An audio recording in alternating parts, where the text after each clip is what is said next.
Firstly, the experience was unbelievable from a personal point of view, but also from a footballing landscape point of view and a women's football point of view. It's incredible to see the energy that's come from the tournament, the quality of the tournament, and all of those factors have made it a real feel-good moment for Australian women's football, and that's, for me, very pleasing. The role itself, I was very fortunate to have Alan and his staff reach out a couple of weeks before the tournament started, and they suggested there might be an opportunity there to support them and really focus on opposition analysis. So that was my main focus.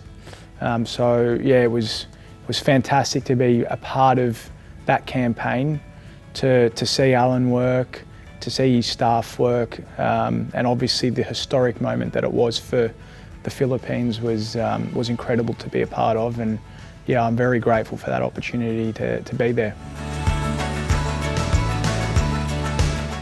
Yeah, absolutely. I think one thing I've really said, for me as a head coach over the past 8 years, you don't often get the opportunity to cross-check what you do and your processes with another head coach, and to have the opportunity to do that under one of the benchmark international coaches in the world, in Alan, I think is fantastic, and it obviously ties in really well with him coming to the club.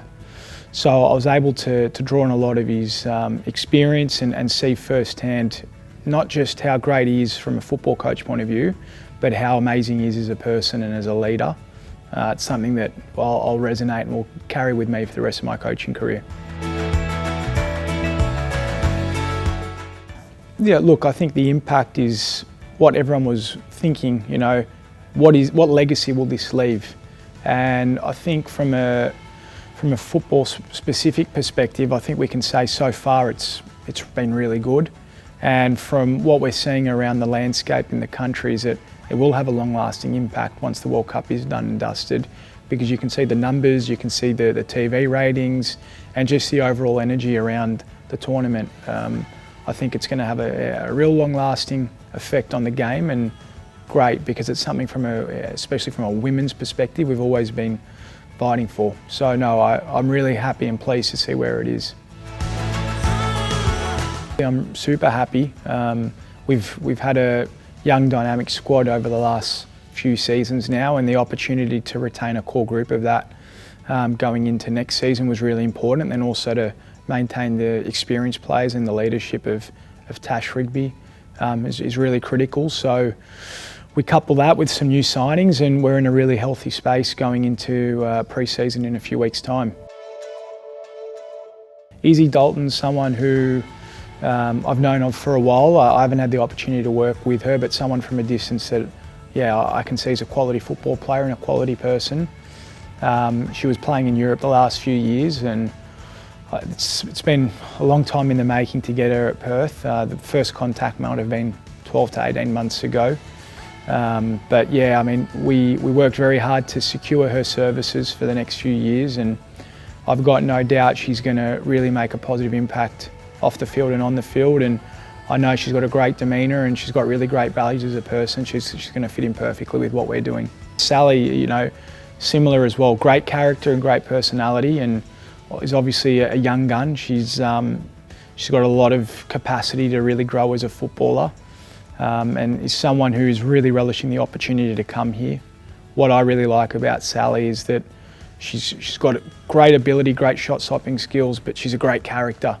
And I think you need to have big characters across the squad, over the course of a season to help deal with some of the challenges that a season often presents. So, with both of those in particular, I couldn't be happier.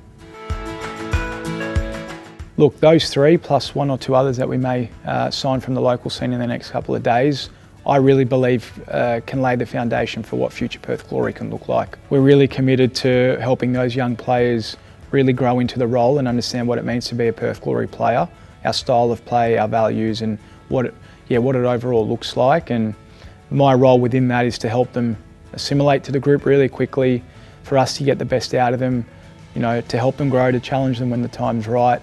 But ultimately, they're going to play a part this season, but they're going to play a bigger part in the medium to long term. Yeah, so with the foreigners, we've got a few, bit happening in the background there with a few players. players that I think first and foremost have to meet what it, as I said, I keep going back to, but what it means to be a Perth Glory player and fit in the culture, because it's really important for us and it's a really strong emphasis from our group. And we demand that, the players demand that the culture is as strong as what it is. So a lot of due diligence goes into making sure we bring in the right characters, and then they also have to have a certain amount of quality that can ensure that when they arrive here, they improve us on the field instantly. So when you break it down like that, it's a bit of a process to find the right person or the right people. But we're well on our way in doing that, and I think there's some exciting signings around the corner. So we start in 3 weeks' time, September 8, so it's not far away. We're in a really good place logistically, just making sure everything's up and running and making sure it's a smooth transition into that part of the season. We have a 4 to 5 week training block, and then we have round 1, so it's not far away at all. I think one thing we've always said is we don't put out ideas of what we want to achieve. We just put out the idea that we want to be the best version of ourselves day in, day out, and every performance is an improved performance on the week before. That's always my goal. If that happens and we're able to achieve those things, then finals, that's a byproduct. Going deep into finals is another byproduct. Developing our players, these are the things that are really important. But it won't happen if you just put that as the main objective. The main objective has to be us being better every day. And as I said, I've got complete trust in the playing group and the staff that the rest will take care of itself and where we finish.